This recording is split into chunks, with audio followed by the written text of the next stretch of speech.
Hi, today we are going to learn little o notation. Let's recall big O notation. तो big O notation क्या है? Is the set of all function with smaller or same order of growth as f of n. F of n, so this is g of n. Big O of g of n वो same rate और उससे smaller से अगर कोई function increase कर रहा है, exist कर रहा है, तो वो big O of G of N में है. फॉर एग्जांपल अगर आपने N square, big O of N square लिखते हैं, तो ये इसमें कौन कौन से फंक्शन एग्जिस्ट करते हैं जिसका हम एन स्क्वायर लिख सकते हैं. For example 2n square and 2n+1 और log n. सो ये सारे फंक्शन का हम big O notation N square लिख सकते हैं. ठीक है. बट लिटिल ओ नोटेशन में अगर हम देखें, ये ज़्यादा रेस्ट्रिक्टेड फॉर्म में है, क्योंकि big O notation is asymptotically tight, but for some cases it is not. For example अगर आपने 2n स्क्वायर फंक्शन है तो इसके इक्विवेलेंट आपने big O notation N square लिखा, और जब आप 2n फंक्शन है इसके इक्विवेलेंट भी आप big O notation N square लिख रहे हो, तो ये उतना एसिम्प्टोटिकली नहीं टाइट है. अगर एक फंक्शन ऐसे एफ ऑफ एन है तो जी ऑफ एन जो है वो उसके उतने ज़्यादा नियर नहीं है. तो हम क्या लिटिल ओ नोटेशन करते हैं. लिटिल ओ नोटेशन की डिफिनीशन क्या है कि little O of G of N is a set of all function with smaller rate of growth than F of N. So smaller greater G of N और F of N, ये condition आपकी fulfil होनी चाहिए. Big ओ में क्या है, यहाँ equal operator use था. यहाँ जो है सिर्फ F of N is less than C of G of N exist करना चाहिए. ठीक है. For all N is greater than equal to N not.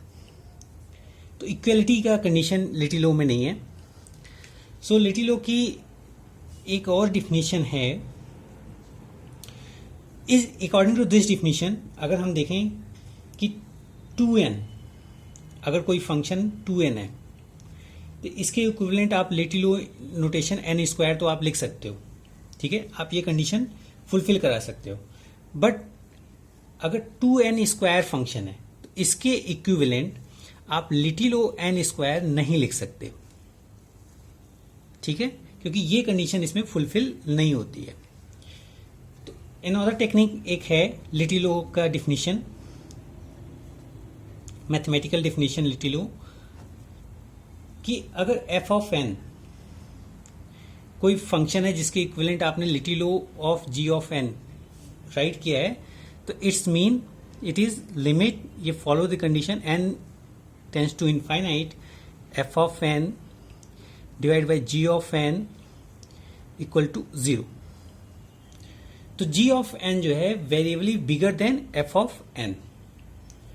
तो इसमें अगर हम एग्जांपल देखें, अगर हमने एफ ऑफ एन जो है आपका 2n है, अगर जी ऑफ एन एन स्क्वायर लिया है, ठीक है, एफ ऑफ एन 2n और जी ऑफ एन एन स्क्वायर, तो अगर इसको हम इसमें फिट कराते हैं तो क्या हो जाएगा, limit N tends to infinity, F of N 2n N square, N N cut जाएगा, 2/n, एन अगर इन्फिनिटी को जाएगा तो ये क्या हो जाएगा 0. ये कंडीशन फुलफिल कर रही है. इट्स मीन अगर एफ ऑफ एन 2n है तो इसका हम little O notation N square लिख सकते हैं. ठीक है. बट अगर little O notation indefinite case में हो, अगर हम लिटिल ओ का सेट अगर हम लिखें लिटिल ओ एन स्क्वायर, इसमें वो सारे set is a set of all function with smaller rate of growth than N square. तो इसमें हम लिखेंगे 100n+5 for example, log n. ठीक है. अगर हम log n भी लिख रहे हैं तो अगर log n को इसमें सेटिस्फाई कराएं इस कंडीशन में, तो क्या हो जाएगा, अगर log n क्या है, F of N divide by N square. Okay. log n का अगर हमने जो है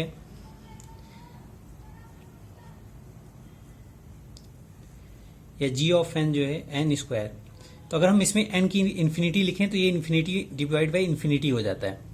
अगर एन टेंस टू इन्फिनिटी है तो that is indefinite, indefinite case.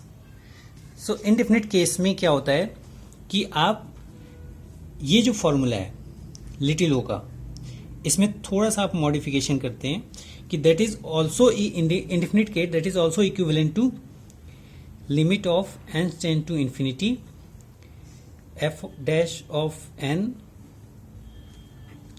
Ji dash of N.